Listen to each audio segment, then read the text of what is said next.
Jumpa lagi rekan trader Indonesia dimanapun berada.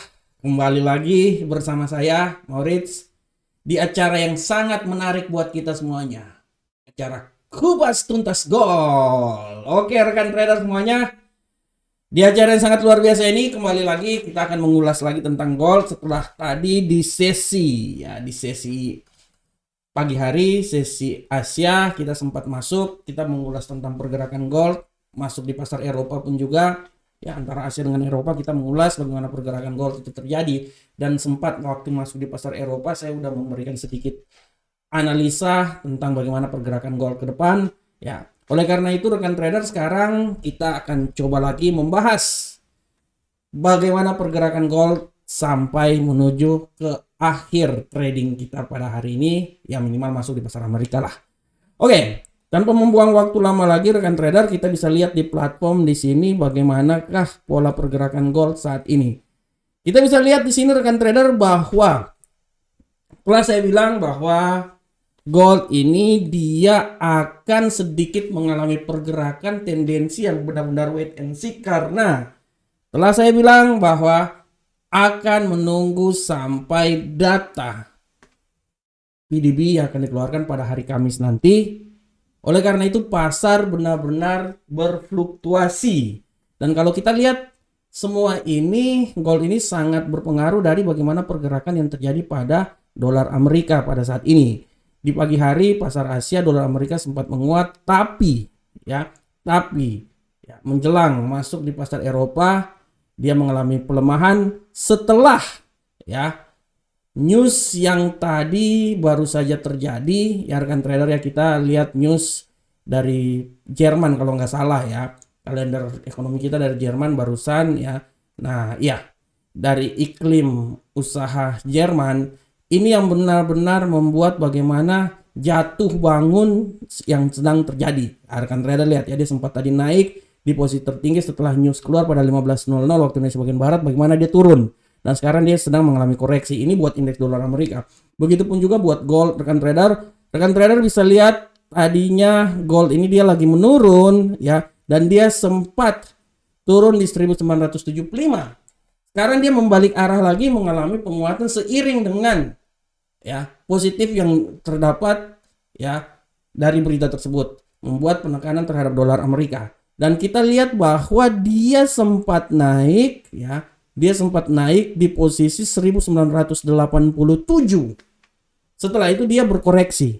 Dan seperti yang telah saya bilang bahwa pelemahan kalau terjadi terhadap gold, dia akan mencoba melemah paling rendah di 1970 kan.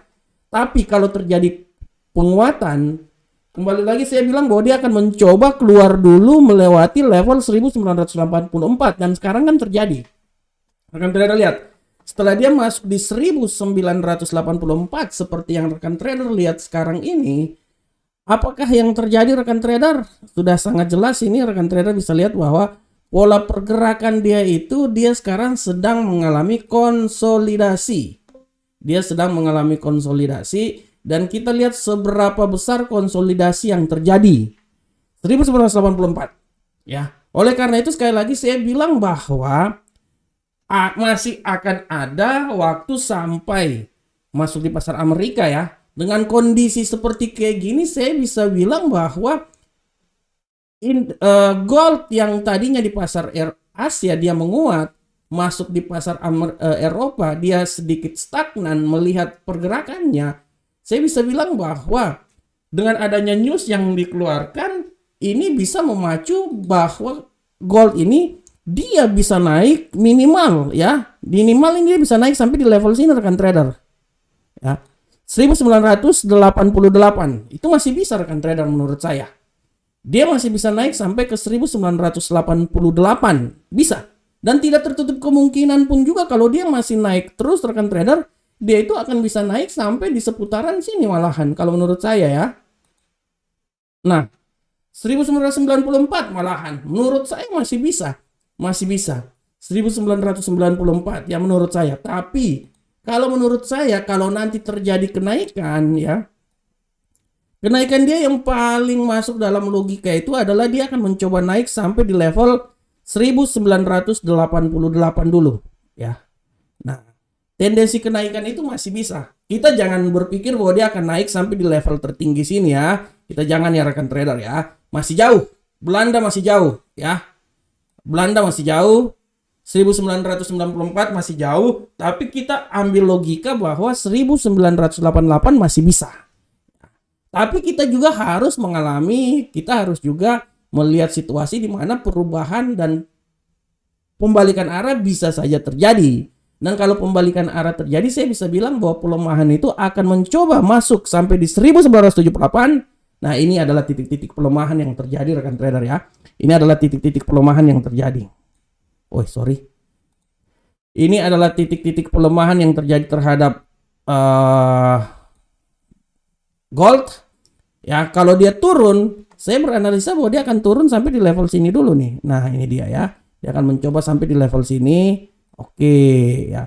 Dan tidak tertutup kemungkinan apabila penurunan yang paling dahsyat banget, ya pasti dia akan turun sampai level paling terendah di seputaran sini rekan trader 1974. Oleh karena itu saya bilang 1974 adalah level yang paling terendah pada hari ini apabila terjadi pelemahan. Ya, apabila terjadi pelemahan maka ini adalah level yang paling terendah. Ya, ini harap diperhatikan oleh rekan trader semuanya. 1974 adalah level yang paling terendah apabila terjadi pelemahan. Dan 1988 adalah level yang bisa dicapai oleh gold apabila terjadi kenaikan. Tanpa membuang peluang bahwa dia bisa naik sampai 1994. Ya. Dan kalau kita lihat rekan trader ya, apa yang terjadi pada gold ini ya memang udah masuk dalam logika rekan trader. Karena kalau kita lihat pun juga bahwa emas ini, gold ini dia akan mencoba untuk kembali lagi ke level 2000 rekan trader. Nah, ini kan level 2000 di sini ya. Nah, ini kan level 2000.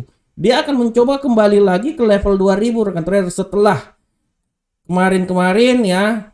Pada hari-hari kemarin bagaimana dia turun ya, dia turun apalagi hari Jumat kemarin pelemahan yang sangat luar biasa. Nah, itulah yang menjadi alasan kenapa emas akan mencoba kembali lagi ke level 2000. Tapi kita lihat bahwa kita akan melihat keadaan ini sampai pada hari Kamis nanti saat PDB dikeluarkan. Ya, karena saya juga bilang bahwa kalau PDB dikeluarkan, tidak tertutup kemungkinan emas ini dia bisa turun rekan trader kalau menurut saya. Ya, emas ini kalau menurut saya dia bisa turun malahan sampai di 1939, itu analisa mingguan saya. Tapi kita akan lihat ya. Kalau analisa mingguan saya 1939 terendah, tertingginya 2039 ya, atau 2039 itu yang level tertinggi. Dan itu juga nanti rekan trader bisa dibaca juga di investing ya. Walaupun saya udah kirim investing belum terbitin sih, mungkin lagi libur mereka. Ya. Oke rekan trader semuanya. Demikianlah kupas tuntas gold kita pada hari ini. Saya berharap semoga pembahasan saya yang singkat ini bisa menjadi alasan buat rekan trader semuanya. Semoga bermanfaat untuk kita semuanya. Assalamualaikum warahmatullahi wabarakatuh. Sampai ketemu kita di pertemuan berikutnya. Salam profit Indonesia.